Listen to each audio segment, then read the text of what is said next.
دلشاد مہدوی صاحب سلام عرض کرتی ہوں آپ کی خدمت میں، پروگرام میں خوش آمدید کہتی ہوں. اور جس طرح آپ جانتے ہیں ہمارا آج کا موضوع ہے کہ عفو درگزر اور اس کے علاوہ انتقام سے پرہیز کرنا. لیکن ہم کیا دیکھتے ہیں، وہ کہتے ہیں نا اینٹ کا جواب ہم پتھر سے دیں گے، اور پھر اگر خدا نخواستہ غلطی سے کوئی آپ کی گاڑی کے سامنے آ جاتا ہے، یعنی وہ ٹرن کرنا چاہتا ہے وہاں پر، تو بس وہ کہتے ہیں نا میں نے خون کر دینا ہے، میں نے مار دینا ہے، اس کی ہمت کیسے ہوئی میری گاڑی کے آگے آ دینا. عفو درگزر تو ہے ہی نہیں، اس کے بدلے ہم دیکھتے ہیں کہ صرف انتقام اور انتقام. کیا کہنا چاہیں گے آپ؟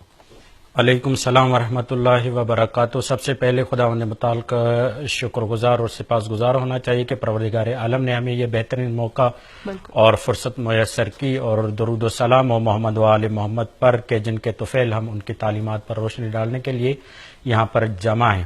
سب سے پہلے ارتحال پرملال آقا عبد الکریم موسوی اردبیلی تمام سامعین کو پیش کرتا ہوں اور تعزیت پیش کرتا ہوں. بہت عظیم عالم دین اور بزرگوار تھے. رہبر معظم کی بارگاہ میں اور تمام مسلمان یقیناً عالم تشیع اس وقت ان عالم دین کے جانے سے سوگوار ہے. آگے بڑھتے ہیں کہ عفو و بخشش و درگزر اسلام کا اہم اور اساسی رکن ہے.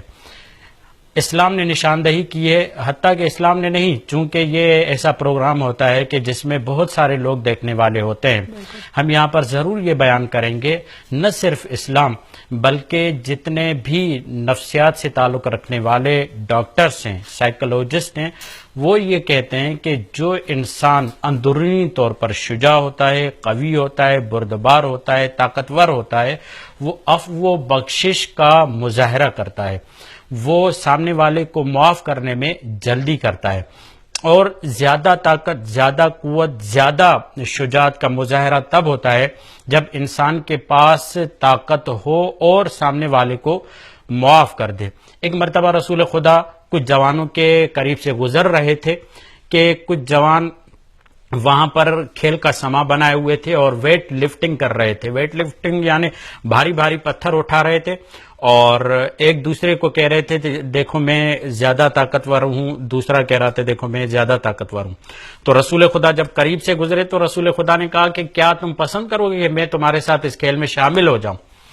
تو سب خوش ہو گئے کہ رسول خدا ہمارے ساتھ اس کھیل میں شامل ہو رہے ہیں. تو کہا یا رسول اللہ بالکل آپ جیسا ہمیں قاضی چاہیے کہ جس کے ذریعے صحیح طور پر یہ ہمیں اعزاز مل پائے گا کہ جسے رسول خدا طاقتور کہہ دے پھر تو واقعی وہ حتمی طور پر طاقتور ہے.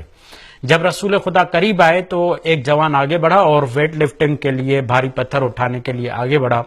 تو رسول خدا نے کہا جب میں ہوں تو تمہیں پتھر اٹھانے کی ضرورت نہیں ہے، میں تمہیں ایک کلیہ اور ایک قاعدہ بتا دیتا ہوں جس کے تحت تمہیں پتا چلے گا کہ سب سے زیادہ طاقتور کون ہے.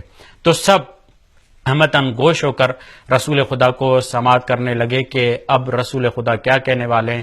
سب یہی سوچ رہے ہوں گے کہ میرا نام آئے گا، میرا نام آئے گا، مگر رسول خدا کیونکہ عظیم شخصیت کا کام یہی ہوتا ہے کہ کلیات سے بات کرتے ہیں، تو رسول خدا نے کہا کہ یاد رکھو تم میں جو سب سے زیادہ اپنے نفس پر، اپنے غصے پر اور اپنے جذبات پر کنٹرول کر پائے وہ سب سے زیادہ طاقتور ہے، سب سے زیادہ شجاع ہے.